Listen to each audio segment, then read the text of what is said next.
Get this man out of here. He clearly doesn't belong. Apparently. What Terrence didn't know was that he was insulting the owner of the hotel. Someone needs to move this man, standing right in the middle of everything like he owns the place. Just leave him. He's probably lost. Lost? In a hotel like this? Sir, are you a guest here? Because you're in the way of people who actually belong here. Some of us have real business to handle. I swear they'll let anybody through these doors now. Apparently. Have somebody come get him. Terrence said it the way people talk when they've already written the room. Not fishing for agreement. Not checking whether he'd gone too far. The verdict on the man near the entrance had been delivered privately before Terrence ever opened his mouth, and it felt so settled to him that announcing it publicly required no more courage than reading a weather report. What Terrence didn't see was which towel the man used to dry his sleeve. Not one passed over by a staff member. Not one pulled from a nearby cart. The kind that sits in a specific place in a specific lobby because someone made a deliberate decision about exactly where it should be and what it should feel like in a guest's hand. Why didn't Darius say anything when he had more than enough reason to? If someone has ever sized you up in 30 seconds and acted on it like they'd done serious research, this one is for you. Subscribe and stay with this. What Darius did next wasn't about evening a score. It was slower than that, and it reached further. Before I explain what happened in that lobby, I need to tell you who Darius was when he was married to Renee, because the kind of man he was then is the only way to understand why he stood there quietly and why the quiet was never weakness. When Darius and Renee met, he was running physical operations for a mid-size hotel group. The kind of company that owns 14 properties and is perpetually one bad quarter away from making a decision it will spend the next 3 years trying to undo. Darius understood buildings the way a doctor understands a body. Not from textbooks, from opening walls and finding what the last person patched over instead of fixed. He could arrive at a struggling hotel on a Monday morning and have a working diagnosis before lunch, not because he was guessing, but because the same illness wears the same face across different buildings, and he had treated it enough times to recognize it by the way it walked. What he was not during those years was wealthy. He was grounded. Enough to live well, not enough to stop thinking about it. Renee was building a brand strategy firm from a spare bedroom that was slowly taking over the living room. Two people in their late 30s doing the disciplined version of reaching for something. The marriage lasted 7 years. The last two had a specific texture that anyone who has lived through it will recognize without needing it described. Someone begins to be more present somewhere else than they are with you. The gap widens incrementally until one day the gap is the entire relationship and the sitting together is just habit. Terrence entered during that widening. I don't believe Renee left because Terrence was more than Darius in any fundamental sense. I think she left because Terrence represented a version of life she had decided she wanted more than the one she and Darius were building. The tragedy of that kind of leaving is that by the time a person fully understands the choice they've made, they've already made it completely. The papers were signed on a Friday. Darius knows it was a Friday because he had a property visit scheduled for Monday that he'd spent more mental energy on during the preceding weeks than on the divorce itself. That detail is not a boast. It's a map of where he had already gone. Renee kept the house. Darius took a short-term rental near the water and began the part of rebuilding that has no montage, no soundtrack, just daily choices made alone that accumulate slowly into a direction. Darius did not decide to build something in order to arrive back in front of Renee transformed. That version of the story is neater and it's wrong. What he decided was simpler. He was finished doing extraordinary work on buildings that would never belong to him. Nearly 2 decades of understanding properties at a depth that benefited other people's balance sheets. Walking away from each one when the contract ended with nothing forward except the knowledge itself. For a long time, the knowledge had been enough. Somewhere around 44, alone in a rental that smelled like someone else's furniture, it stopped being enough. The first acquisition was a hotel in Alabama. 96 rooms, underperforming so consistently that its previous owners had stopped asking why and started asking who would buy it. Darius bought it at a number that reflected their exhaustion and his clarity. 16 months later, the property was producing. He sold a partial interest and moved simultaneously on 2 more. From 2, he had 6. From 6, he had 13. The logic never changed. Find the asset underperforming relative to what it should be doing, identify the actual reason rather than the surface reason, correct it, and hold long enough for the correction to become the property's new normal. The only remarkable thing about applying the right diagnosis consistently over a long period of time is that it works, and most people either apply the wrong diagnosis or don't hold long enough to find out. He incorporated Caldwell House Holdings 9 years after the divorce. The trust structure that holds the assets was established by legal counsel for standard reasons.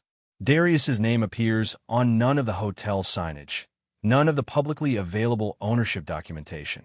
If you stayed at one of his properties and tried to trace it back, you would find the trust name and nothing further. This was not concealment. It was architecture. The effect was that almost no one outside his legal team, his operations director, and his accountant understood the full shape of what he had built. The Harmon is the flagship. It occupies a corner in Midtown that had been wasting its own potential for years when Darius acquired it. A hotel that was full and somehow still disappointing, which is one of the more expensive failures a property could sustain because it looks fine from the outside while slowly losing the guests who would have become loyal.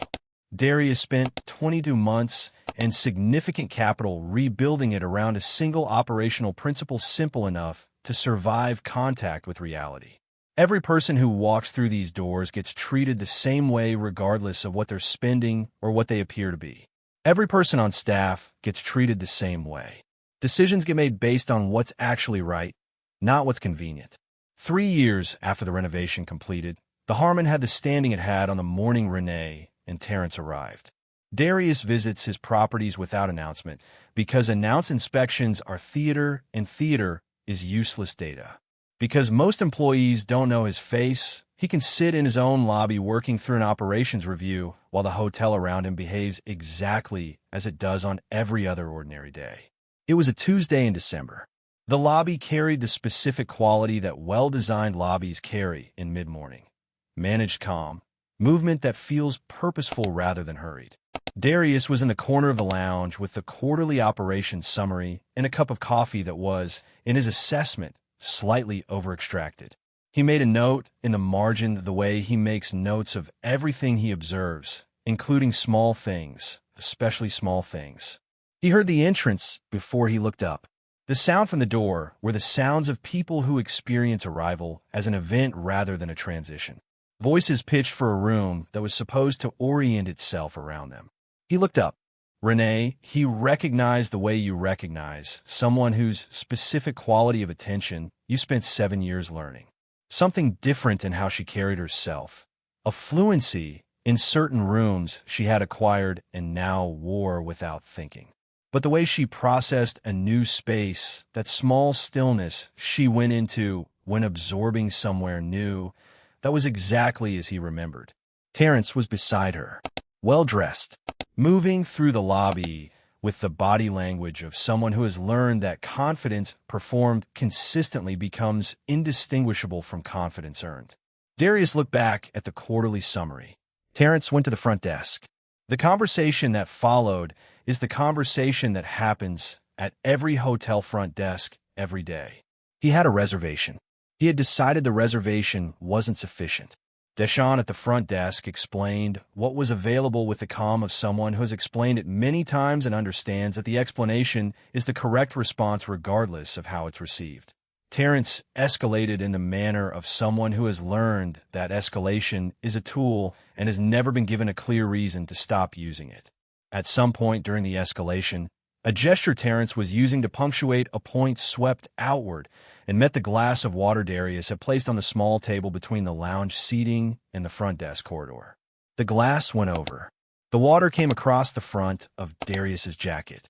Terrence looked at the result. He looked at Darius. He ran the rapid calculation that people run when they encounter something in their way, assess, categorize, determine cost of engagement. What he saw was a man in plain clothes, sitting alone with papers who had not reacted to being soaked. The category was low. The cost of engagement was 0. He proceeded accordingly. He said something to Renee in a lowered voice that produced a short laugh. Then, raising his voice to include Darius, whether Darius wanted inclusion or not, he said what he said.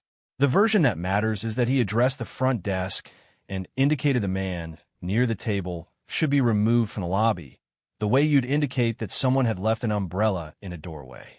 Darius used one of the Harmon's linens to dry his jacket. The linens at the Harmon lobby stations are sourced from a supplier in Portugal.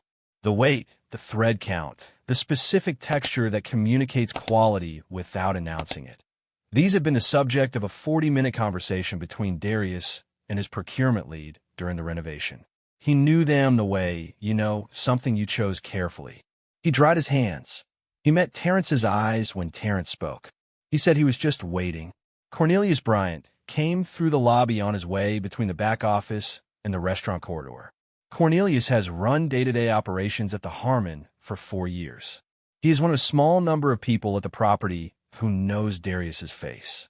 Not because Darius announced himself, because Cornelius is the kind of operations director who makes it his business to know what he needs to know. He saw Darius. He said in a completely ordinary voice, the voice of someone who has spotted a person they expected to see eventually in a place where that person belongs. Mr. Caldwell. Didn't know you were coming in today. Everything good. Not loud. Not performed. Audible at the radius of the front desk the way a normal sentence is audible at a normal distance. Terrence heard it. Renee heard it. Deshawn heard it. Darius told Cornelius everything was fine and that he'd find him shortly. Cornelius read the room, identified where he was most useful, and moved to a position where he could observe without becoming part of the situation. He did this without being asked. Terrence looked at Darius. Not the glancing assessment from 30 seconds ago. A real look. The look of someone who has just received information that doesn't fit the framework they constructed on the way through the door and who is now trying to determine how significant the reconstruction needs to be. Renee's expression was something else entirely. Terrence's face was calculation. Renee's face was recognition of the specific kind that comes when a story you've been telling yourself about another person turns out to have a chapter you never accounted for. Her face didn't perform this. It just showed it briefly before she brought it back under control. Darius was still holding the linen. He folded it once, set it on the table, and asked Terrence very quietly whether there was anything else he could help with today. Terrence's first move was to address Cornelius directly, over Darius, in a register of someone who has decided the room's authority still runs through channels he can manage. He asked Cornelius to clarify who he was speaking with, a way of making the answer arrive, filtered through someone he'd already categorized as addressable. Cornelius stated Darius's name and relationship to the property the way he would state any operational fact, accurately, without editorial, without performance. He said it and stopped. Terrence took this in. He was still running the social recovery calculation, which told Darius that Terrence still believed social recovery was the relevant category. It wasn't. Renee had stopped performing anything. She had gone to the particular stillness of someone who has recognized that the situation cannot be managed by managing it. Darius told them both that he hoped the room was everything they needed and that Cornelius could assist with anything during their stay. Then he went to find a different jacket. He keeps a change of clothes in the 5th floor office when working at the Harmon. Practical habit from years of site visits where something unexpected is not the exception but the baseline. He sat in the office for a while after changing, not reviewing the operations summary, just sitting. I want to be honest about what was moving through him because the easy version of this story assigns the person in his position one of two emotional states: clean satisfaction at the reversal, or performed stillness coded as superiority. Neither is accurate and both are lazy. What Darius felt was a specific exhaustion that had nothing to do with effort. He hadn't done anything effortful. It was the exhaustion of duration. 9 years is a long time to carry a complete and honest understanding of what something was and why it ended without being required to put it anywhere. Seeing Renee hadn't opened anything painful. It had closed something he hadn't known was still open. What he kept returning to was not what Terrence had said in the lobby. That was a small thing. What he kept returning to was Renee's face in the moment after Cornelius said his name. Whatever she had imagined for the years after she left, whatever shape she'd assigned to the life of the man she'd chosen to stop building with, it had not included this. He didn't feel gratified by that. He felt it was simply the way time works on assessments people make about each other and then rarely bother to update. Terrence was going to be a difficult guest, and Darius knew it before he left the office. Not because of the lobby, because the style of it was information about how Terrence moved through the world and what he believed the world owed him. He asked Cornelius to brief him. Cornelius had his own read developed independently. He described the check-in conversation accurately. The request, the escalation, the texture of the escalation. He used the word entitled and then immediately reframed it as an operational observation rather than a personal judgment. What he meant was, this is a guest who has learned that the world adjusts for pressure and will apply pressure until he encounters something that doesn't. He also told Darius the context. Terrence was hosting a private investment dinner the following evening in the Harmon's main event suite. 8 guests. Relationships Terrence needed to influence. The suite was not background. The suite was argument. Terrence was using the room itself as a statement about the kind of person doing the inviting, the same way people use restaurants and cars and watches as statements. Darius told Cornelius that the room Terrence had booked was the room Terrence would have. The upgrade request had been handled correctly and required no revisiting. He also told Cornelius that if Terrence's conduct toward staff crossed into something that violated the documented guest standards, those standards should be applied consistently, not adjusted for this particular guest in either direction. Cornelius nodded the way he nods when a conversation means exactly what it says. He went back to work. The following evening event setup began at 5. Terrence's dinner was scheduled for 8. At 6:20, there was a problem. Terrence had come early to review the layout and wanted a configuration change. The change was physically possible, but conflicted with the noise management protocol, specifically directing amplified sound toward the shared wall of an occupied adjacent suite. Imani, who has managed event services at the Harmon for 6 years, explained the conflict and offered a workable alternative that would give Terrence what he actually needed without the sound issue. Terrence told her that events of his caliber were not what the protocol was designed to manage. He said it with the confidence of someone who believes rules are a general system, and he is a specific exception. Imani documented the conversation and escalated to Cornelius. Cornelius went to the suite. He explained the policy the way he explains any policy to any guest, directly, without apology, as a factual description of how the property operates. He offered the same alternative Imani had offered. Terrence declined. He said the hotel's operational policies were appropriate for ordinary bookings and that a dinner of his significance should not be subject to the same constraints as a standard event. Cornelius made clear that continued refusal would trigger the conduct clause in the signed booking agreement. Terrence continued to refuse. Cornelius followed the process. The event suite booking was suspended at 6:47 in the evening. Darius was in the 5th floor office working through a capital allocation analysis when Cornelius's message arrived. He read it, set the phone down, finished the section he was in the middle of because there was no reason not to. Terrence came looking for him at 8:15. Darius was in the lobby lounge. No report this time, just coffee and his phone and the particular quiet of a hotel lobby when the dinner crowd has moved inside. Terrence sat down without asking. He said he had 8 people, relationships that had taken years to build to the point where this evening was possible, and that what had happened was not just an inconvenience, but a professional injury. Darius said he understood the evening had been disrupted and that he was genuinely sorry for that. Terrence asked what Darius intended to do about it. Darius said the situation had been handled correctly and that he didn't reverse correct decisions. Terrence let this land. Then he moved to the only remaining strategy, the personal dimension. He said carefully, not quite meeting Darius's eyes, that he assumed the events of the previous morning hadn't influenced how the property was managing his stay. Darius said they hadn't. He said that if Terrence had been any other guest, a complete stranger with no connection to anyone in this building, and had done exactly what he did in that event suite, the outcome would have been identical. The policy existed. It had been applied. That was the entire account. Terrence looked at him for a moment, and I think in that moment he came genuinely close to seeing something accurately. Not Darius. Something about himself. The moment passed before it became anything. He said he would be escalating this formally. Darius said that was his right, and that anything submitted would be reviewed promptly. Terrence left. Renee came down 20 minutes later. She came alone, without Terrence. Darius noticed that the way you notice the thing that actually matters in a situation. She sat across from him, and they looked at each other without the presence of anyone else requiring them to perform anything.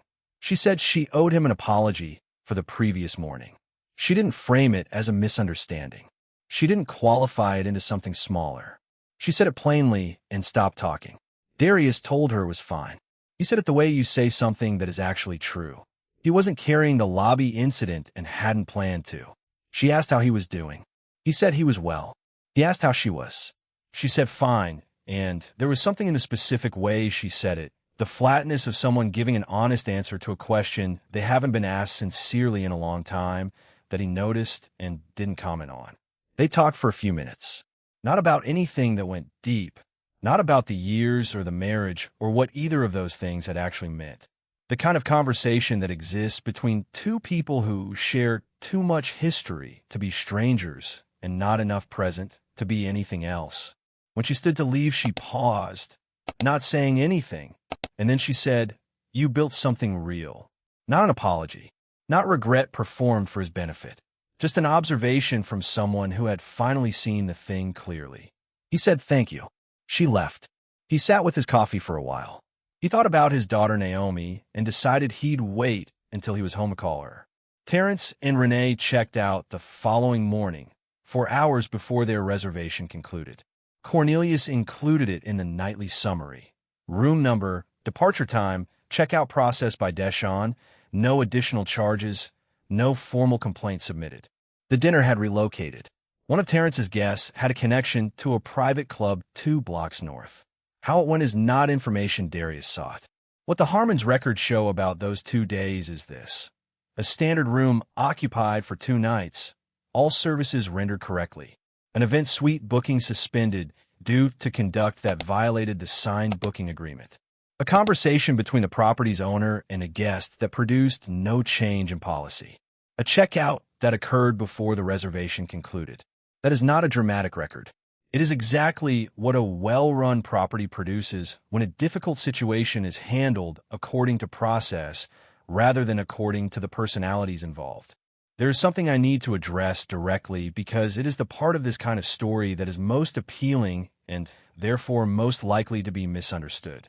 The appealing version is that Terrence walked into Darius's hotel, dismissed him publicly, and was undone by the revelation of what he'd been looking at without seeing. In this version, the ownership is the weapon. The reveal is the instrument. The outcome satisfies because it suggests arrogance eventually encounters a world that responds in kind. That version is not accurate, and the inaccuracy matters more than the story. Terrence lost his event suite because of a decision he made at 6:20 in the evening, 24 hours after the lobby incident. He was offered a workable alternative by 2 different people and declined it twice. He told Amani and then Cornelius that he was exempt from a policy he had agreed to in writing. None of that had anything to do with Darius or with what had happened near the front desk the morning before. If Terrence had been a complete stranger with no connection to anyone in that building and had done in that event suite exactly what he did, the outcome would have been the same. The policy existed. Cornelius applied it. That is what Cornelius is there to do. What Darius's ownership changed was not the outcome. The outcome was determined by Terrence's choices and the property's standard process. What his ownership changed was the structure of the conversation afterward, when Terrence requested someone with authority to override a correct decision. At the Harmon, he found Darius, and Darius does not apply pressure to correct decisions. But even that is not the source of Terrence's difficulty. He had already created the difficulty before he knew who he was standing in front of. This distinction matters because of what it says about the thing Darius built. If he had used ownership to engineer a bad outcome for Terrence, because of what Terrence said in the lobby, he would have done something he does not want to do. use what he built to settle something personal. That is not what Caldwell House Holdings was built to be. The integrity of the system matters more than the satisfaction of the moment. It always will. He drove home that evening. The car is 11 years old. It works. He has never found a compelling reason to replace something that isn't broken. Naomi was at the kitchen table when he came in, textbook open, headphones around her neck. His mother was in the living room. This is the arrangement on late evenings. He made a plate and sat with Naomi while she finished her assignment. When she closed the textbook, she looked at him the way she looks when she's reading a room rather than the room she's supposed to be in. She asked if something happened at work. He asked how she could tell. She said he had a specific kind of quiet that was different from his regular quiet. Regular quiet meant everything was fine. This quiet meant something was still moving around in his head. He told her something unusual had happened. Not crisis. A person who had been important in his life a long time ago had come into one of the hotels without knowing who he was, had treated him accordingly, and then found out, and then the person's stay had not gone the way they planned. Naomi thought about this with the attention she gives things she's decided deserve it. She asked, "Did they know it was your hotel before they did what they did?" He said no. She said, "So they showed you who they were when they thought it was free." She said it with the matter-of-fact precision of someone who has identified the logic of something and sees no reason to dress it up. Not wisdom performed. Just a 12-year-old who understood what had happened more cleanly than the adult who lived it. Darius said yes. "That's exactly right." She said, "Then you didn't do anything to them." "They did it." He said yes. She said okay and turned back to put her textbook in her bag, the way you turn back to something when the important part of a conversation has been handled. He asked if she wanted to watch something. She said yes, and that she was picking. She chose the series she'd been after him to start for weeks. He watched it without following it particularly well, which was in practice the same as watching it with her on any other evening. He was back at the Harmon 5 days later. The lobby was doing what it does. Deshawn at the front desk. Imani in the event corridor. Cornelius in the back office working through the week's numbers before the week had a chance to move faster than he could. Darius sat in the corner of the lounge with a cup of coffee and the month-end report. The coffee was better than it had been the week before. He made a note of that in the margin, the same margin where he noted that it wasn't. Small things in both directions. The record should be honest. Here is what stays with him when he thinks about that December week. Terrence walked in with a theory about how rooms sort themselves. The theory was that how a person appears determines what they're owed, and that the owed can be collected immediately and publicly without consequence. The man in the plain jacket sitting alone with papers who didn't react when he was soaked. That man was at the bottom of the room's order and could be addressed accordingly. The theory isn't unusual. It's one of the most common theories people operate by without examining it.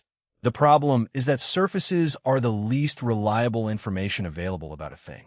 What you see in the first 30 seconds is a surface. What is underneath is the actual information, and it takes longer to reach. Darius learned this from buildings. Properties that looked the most successful from the lobby were often in the most serious trouble underneath. Properties that looked like they were failing were often one correction away from becoming something excellent. Appearances are not a map. They're a suggestion. Following them without verification is how intelligent people make expensive mistakes. Terrence had no way to know what he was looking at when he looked at Darius. He made a fast assessment and acted on it with the full confidence of someone who has been rewarded for fast assessments. And that confidence walked him directly into consequences he built himself, was offered an exit from, and refused. What Naomi said stays with him. They showed you who they were when they thought it was free. She's 12. She arrived at the accurate formulation in 30 seconds from across a kitchen table.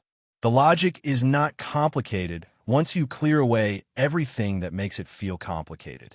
If the outcome follows from your own choices, and you were given a way out and declined it, then what happened belongs entirely to you.